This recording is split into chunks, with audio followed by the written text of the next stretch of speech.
Happy Sunday, everyone, and welcome to my channel. So I'm trying a new setting on my camera called Pro Video. I have no idea what it does, but I was trying to clean the lens and I accidentally touched something and this menu came up, you know, the menu for your phone, camera phone. And it says Pro Video. And I said, well, what the heck? I'm going to give it a shot and we'll see, right?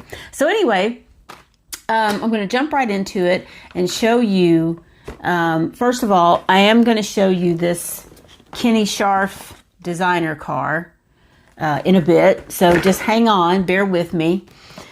And I wanted to show you, first of all, what I got at MATTEL Creations. They had one of their drops. So I had preloaded my cart and they were having that buy $75 worth of product and you get free shipping. So I got, this was on sale. It was like 17 bucks, which really shouldn't be a sale because they used to be about that much at Target, right? So I got this for my Batman collection. You know, I've always wanted to try the RC cars and I have a few of these and I just can't get there, guys. But anyway, there it is. I love the packaging. And here's some pictures on the back, which I thought were pretty cool. And, you know, you got your little Batman controller there. So I thought this would be good in my Batman collection. And I also picked up, you remember I talked about this, that they were on the website. So I got, first of all, the Mercedes-Benz and the Fast Wagons group. Now, you know that I picked this up.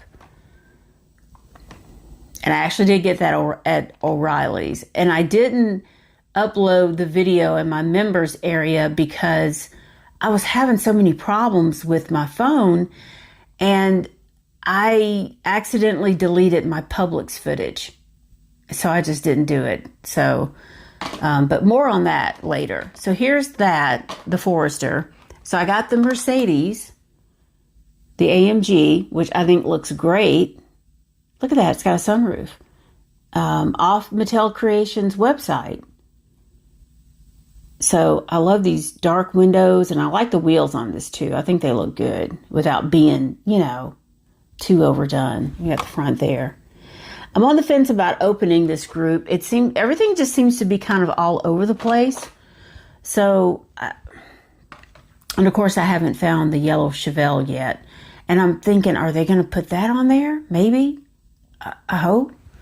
But they also have this one, the Audi Avant, which I'm kind of excited about because I love the way they do the livery or the colorways on these Audis. I just really like it. I have some of the touring and the racing Audis in there, as well as the not the RLC, but the Elite 64.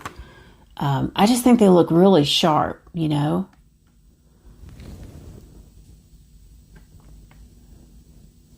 Anyway, so I'm still looking for the Volvo 850 Estate and the yellow Chevelle wagon, which is a Moon Eyes. I'm pretty sure. Hold on, let me make sure. I'm fairly certain, though. Yes, it is a Moon Eyes wagon. So I need two of those. One for this group, my group of wagons, which you know I have a pretty decent wagon display, and also for my Moon Eyes group. But yeah, I like the white wheels on this Audi too. So anyway, I also picked up, you know, I'm not really a Fast and Furious collector, but I did like the way this car looked. So I thought I would get it since it was on there for $6.50, and I did get free shipping because I ordered it with the F1 car from the movie, which is a pre-order and it doesn't ship until next year, but it still allowed me to get free shipping, you know. So here's the McLaren Senna from Fast and Furious. I just like the way this car looks, and I'm thinking, was it Matchbox, I think, is doing a one of those grab, those little, when they come in the little boxes and you see the display like at Kroger, the little grab, I can't think of the name of it. But anyway, I thought this looked good. And since it was there, why not? Because who knows, it's just really a mystery to me how they pick and choose. Sorry, cat hair. Which ones out of these groups to put on the website? I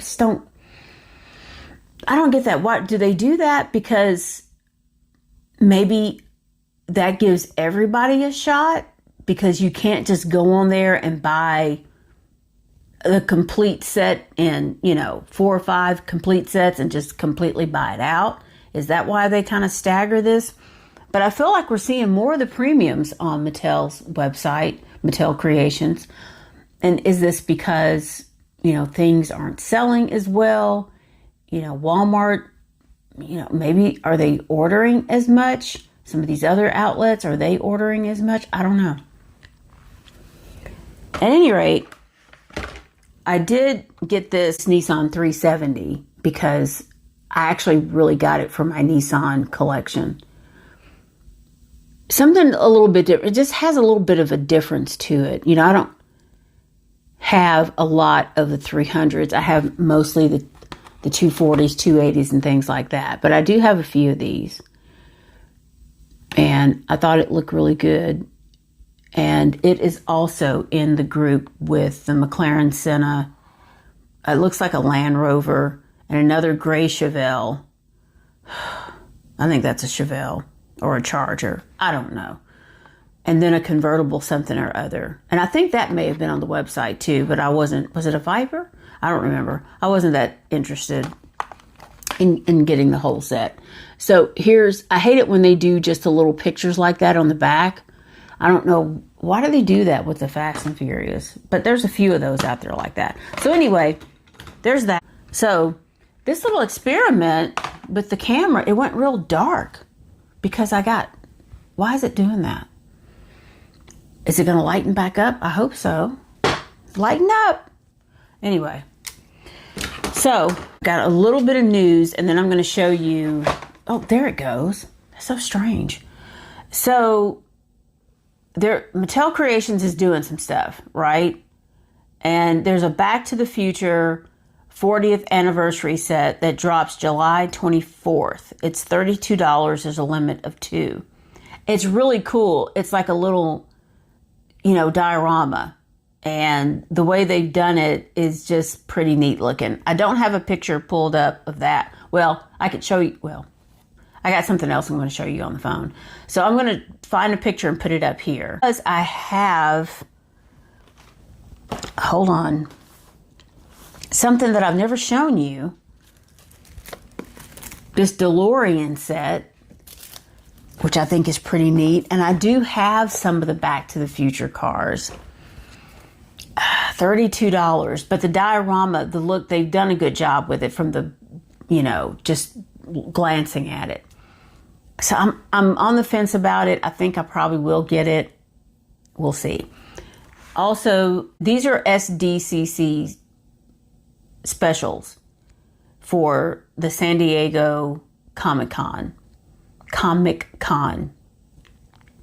GMC value van with the Back to the Future set has a GMC value van with an updated edition of the Time Machine. The packaging doubles as a diorama with a movie-themed display. So it's kind of cool. And then for the Jaws, there is a boat set. I'll put a picture up. I'll find one. It's for the 50th anniversary of Jaws. I remember when we watched this movie, we were little kids, and it was a big deal, and you all remember. I mean, it just swept the nation. It was just a thing. And we watched that video, and I'm telling you, I was absolutely terrified and had trouble sleeping. I was a little kid after that. Even though, it's the thing in the ocean. And I grew up in Kentucky. It still bothered me so much. Anyway, it's a boat set with a retro-themed diorama. The fonts and everything are real retro. It looks completely 70s. It's got a shark and a mini figure, a small figure. So I don't think I will get that, but I think a lot of people will thoroughly enjoy it. So I'm going to go ahead and show you the car now, and I have a little bit more news and we'll wrap it up. So it came like this. I did not actually buy this. This was gifted to me by, I'm just not going to say. And, you know, like I said, I know nothing about this designer, but since it just dropped, I thought I would show it to you. I did look at some of his artwork. Mattel, I gotta stop getting close like that. Mattel Creations, you know, they've got a whole line that's some of it's still for sale, like t-shirts and hats and things like that, things of that nature. But it's, you know, quite expensive. And I really don't do any designer stuff. I don't, you know, wear a lot of designer clothing like that. So, but you did notice that it's in one of these boxes. And I forget the name of these. And they did use it as a shipper, which is kind of a disappointment that they would do that. But whatevs. Let's see what we got. And I think he's known for doing car art and all this kind of thing. So we do have a COA here, which is nice, which I will not open. I don't think I'm liking this Pro thing. I guess it's for more dynamic video where you're in and out of places, so it lightens and darkens accordingly. So here is, I like it when they come in these. I think they're pretty cool. Even though a lot of times I think you're really just paying a lot of it for the packaging. But at any rate, so it's the same on both sides. We got some eyeballs here and a different color set of eyeballs there. You know, it's like pop art, which is okay. It's not my thing, but, you know, and then this. So that comes off. I probably won't be able to get this open. I'm going to apologize in advance, even though I already have broken nails. So here, got the Hot Wheels, his signature, and you remember there were like 100 of them that were signed by him that went for like, were they 300 a piece? Or something like that? I can't remember. So, let me try to open it. Oh, it does say on the bottom here, which normally is just like trademarks and stuff like that. But this says Mattel Creations, Kenny Scharf's Zoom Custom T-Bird. And it's got the licensing and whatnot. Oh, so that one was not as hard.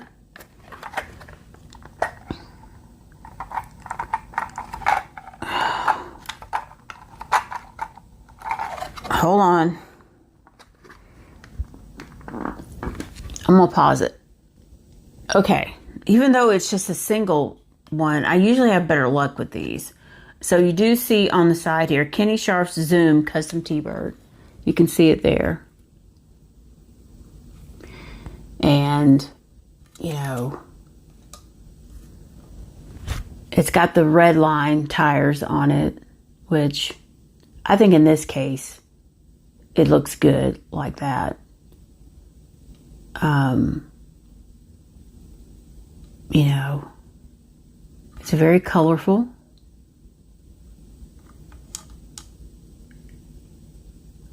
You know, I think you can see the inside there. It's got a black steering wheel, white interior. You know, it's something different in my collection. I don't know where I would put it or do what with it, but it's something different. And look here on the nose, how that's painted red to go with the mouth of the critter. That's kind of interesting. And then on the back, it's kind of the same thing. I do think that's pretty creative. It says Scharf on the back, on the plate. And let me see if I can give you an angle on the interior, which is bright white. which I think in this case it really works. Now I'm thinking the hood opens. Oh, it does. And of course it does not stay up, which is very annoying when you take something like this. I can't remember if it was $27 or what, or $25, but regardless, I just feel like there should be a better way to do this. So here's your engine detail.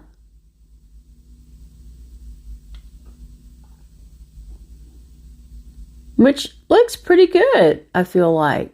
Can you see that? Is it focusing? You know, this is a new mode for me, so I can't tell if it is or not.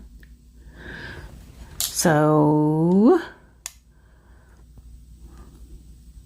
you know, a lot of times they will paint parts of the engine, but this seems to have more detail overall with just one of these little stars painted on the center. I'm not sure what part that is, but that's the only like decoration is one of these inside. See if you can see it in there in the middle.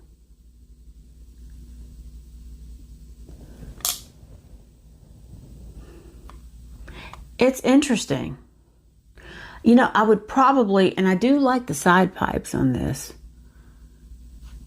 And you know, I like T-birds. And I think the rims are very appropriate. And even the platform, if you will notice, has little stars and starbursts and things of that nature on it. You can see that, which is kind of cool. You know, most of the time these don't really have anything, or sometimes they might have like a little bit of, you know, roadway type stuff to make it blend in if it comes with a diorama, like the Matchbox stuff. Here, I'll give you one more look at the back window. So there's that. I'm just going to put it up here for now.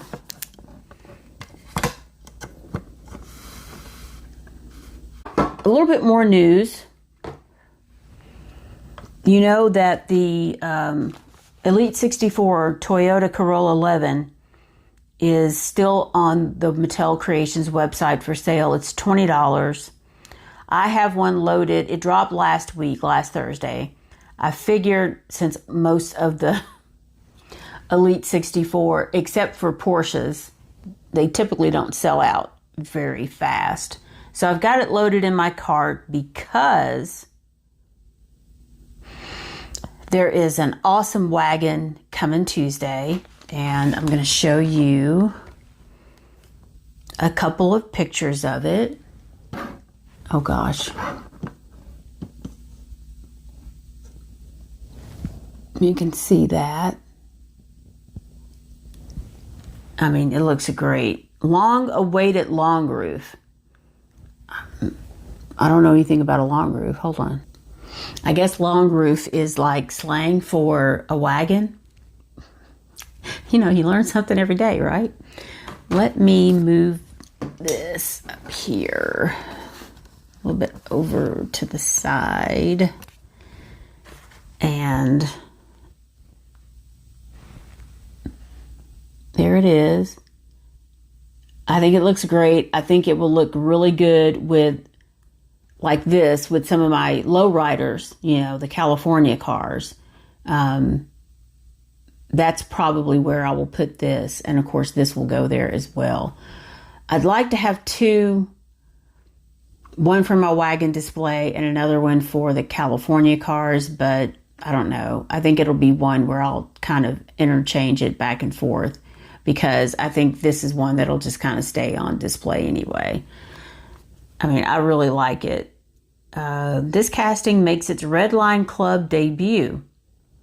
And before I show you more pictures, you might remember that the Beach Bum van is still available for pre-order, which I think is kind of interesting. You know, they never talk about how many that they would actually make, right? I don't know. Anywho, this is $33. There's a limit too, and it ships on or before August 22nd of this year. We're welcoming a long roof legend to the RLC, the Red Line Club, a 1959 Chevy Brookwood, complete with an ice blue Spectra Flame finish and period correct Real Rider stock car chrome wheels and white wall tires. You know I love some white walls, right? This two-door wagon brings the eye candy, blah, blah, blah, blah, blah, blah, lowered stance, two-tone interior details, opening hood and tailgate. Oh. Windows, light smoke tinted, interior pearl white with light blue accents. In an acrylic box with a decorative slip cover, which I'm thinking maybe like this, right? Maybe. Okay, let's look at a couple more pictures here. Here's another angle. I mean, I didn't even know such a thing existed. A two-door wagon? Why would you make a two-door wagon? I'm going to look this up because I didn't realize this until I've seen the pictures, but I just, read the description. And look at the back of it. How cool is that? Look at the detail. Will it go? I mean, this thing is, I like my wagons, right? It is so cool. If I were a wealthy person, I think I would have one of these in real life. A two-door wagon. And look, here's the tailgate down. That is so neat. I can't wait to get my hands on this. $33 plus shipping and tax.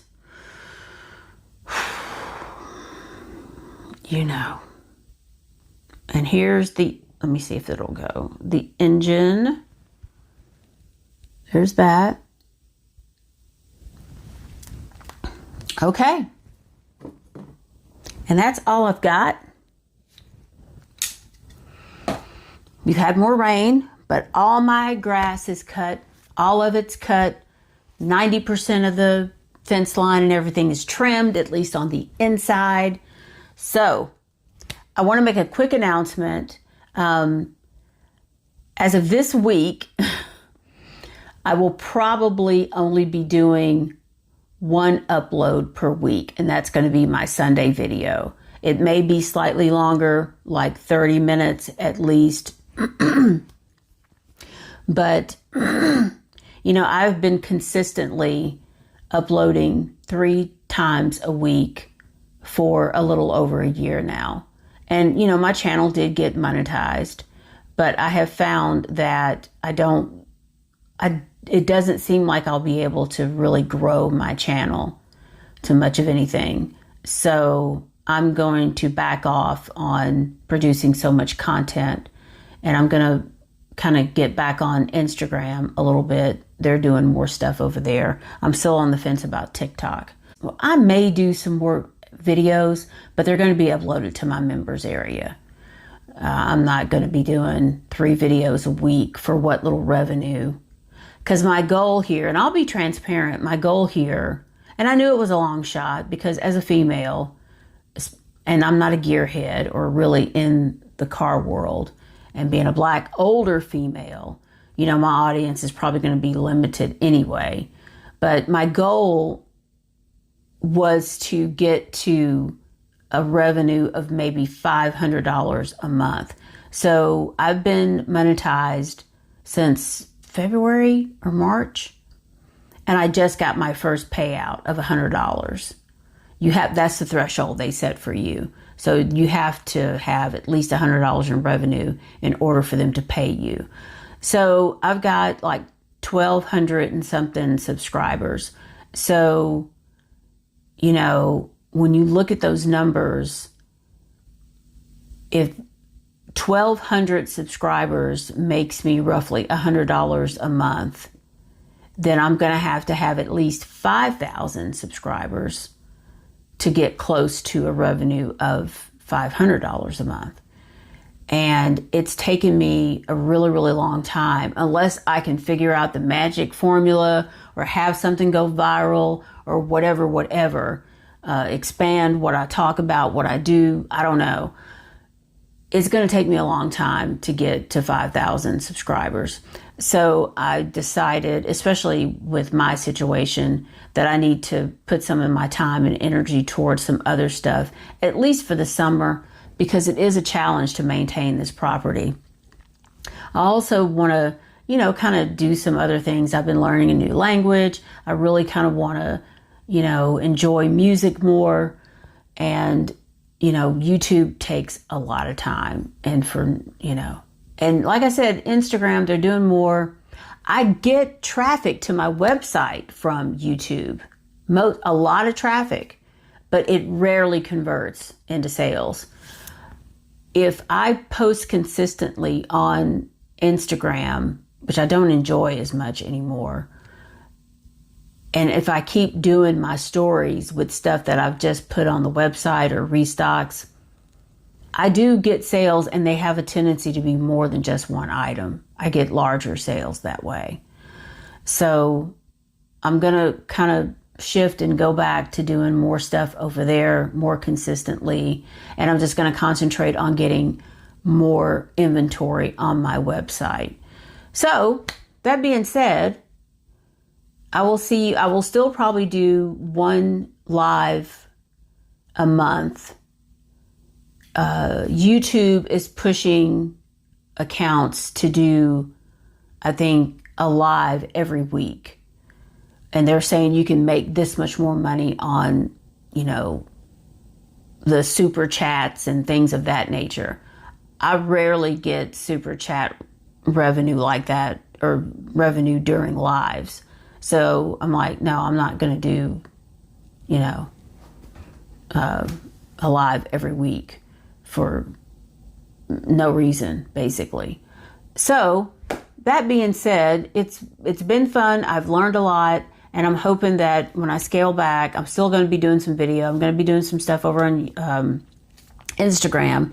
That there's so many new things, especially with AI, to explore. It takes time, and I want to explore some of these new techniques and technologies as well. Instagram has rolled out an app called Edits, and they're doing some really neat stuff with that. And I kind of want to take some time to just learn a little bit more and enjoy myself, and just kind of, prepare myself for things that may come my way. The situation in the United States is not good. They have cut back on cancer research. Lung cancer research especially has taken a hit. That's one of the larger cuts. And lung cancer research was already underfunded. And lung cancer, and I know it's hard to believe, kills more people than prostate, breast cancer, and I can never think of the third, I don't know why, than all three of these combined. But you just don't hear about it as much, because people feel like if you smoke, then you don't deserve to live, I guess. I wasn't a smoker, and I didn't talk about this when I revealed my diagnosis before. I never smoked. Because I'm from the Midwest, I can never remember the name of, and I really wasn't prepared to talk about this today, but here it is. There's a microorganism in the soil in the Midwest. It's a bird, and you pick it up as a child from playing outside. We made mud pies in the dirt and, softball and things of that nature. So when I first saw a pulmonologist years and years ago, they knew that organism was there. I don't think that necessarily it could have. I don't think they really even know was a contributing factor. I think it was more the stress in my life and some other factors that kind of pushed me along with that. And at any rate, like I said, lung cancer in the United States kills more people than those three combined. And I know that's mind-boggling because people always want to throw numbers around about prostate, breast cancer, and, you know, this, that, and the other. But lung cancer is extremely deadly and extremely hard to diagnose. That's the thing. It's, you know, they don't have good screening tools. The only way you get screened is if you smoke, if you're a pack-a-day smoker. They don't even screen non-smokers like me. The problem with my lung, and it wasn't even a, quote, tumor at that place. At that time, they should have taken it out, but they didn't.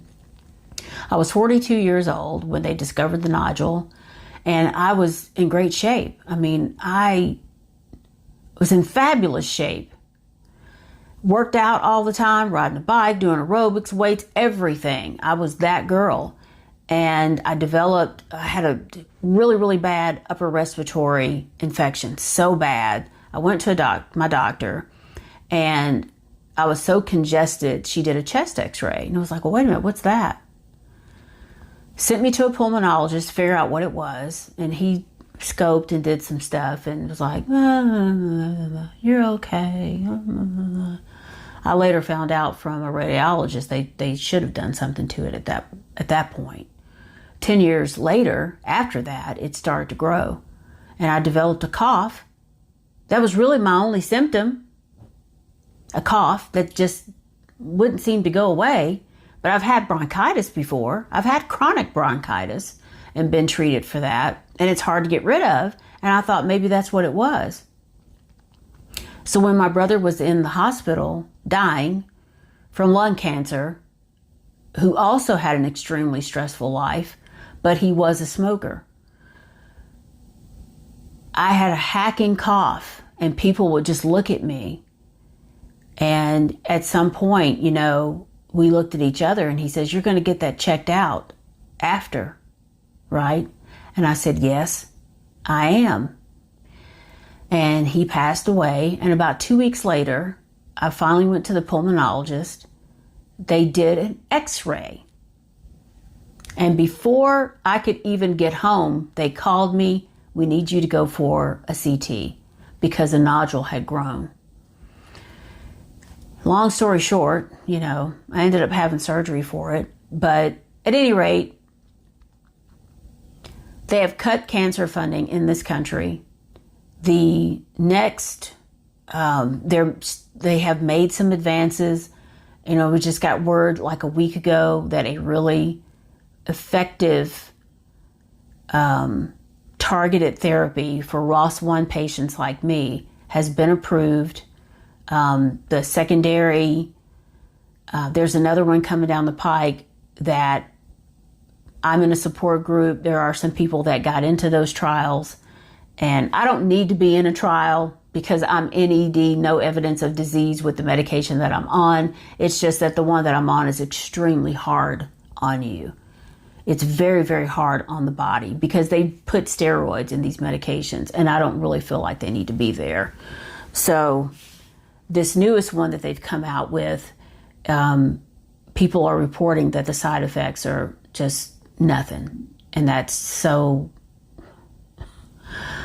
I can't tell you what that means. But I do know that some of the next trials that are coming are going to be 3 in China and 1 in the United States.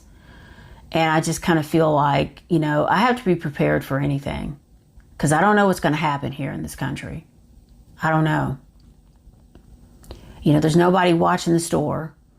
These insurance companies, I mean, cell phone companies are already ripping your head off. You know, cable companies, internet companies, everybody's on the take right now because nobody's watching and nobody cares. And when it comes to healthcare, if they've already cut, then what are the insurance companies going to do? I have to be prepared, you know, because my life is already at risk in other ways, not just with the cancer. It's at risk with other things that are going on. So I hope you enjoyed this video. Thank you for listening to me while I'm on my soapbox. Be aware that if you know of anyone, and I didn't finish this part, who is a pack-a-day smoker, there are a few clinics around the country that screen these people with a low dose CT. or x-ray. I'm not sure. I'm not really up on what they're doing with that, but they established some of these clinics about the time, like a year after I had been diagnosed. But once again, it's for people that have been long-term heavy smokers. So you can get screened. And if you have a cough, because my brother had a terrible cough, but you know that smoking's hard on your lungs, but he had cancer and he had a lot of it. So just putting that out there, and I will see you next Sunday. You never know, I might drop a short or something in there because I'm going to be experimenting with all of this stuff that you can do. And if you haven't heard, YouTube just rolled out an effect that you can use. And I haven't even explored any of that, like green screens or any of that stuff. They have rolled out an effect where you can put your head and you're going down a racetrack. It's a special effect for the F1 movie. So I want to try that. I'm probably going to try to do it and upload a short and some other stuff. So at any rate, it's beautiful outside here. I hope it's pretty where you are and that you enjoy the rest of your evening. I will see you next week. Bye.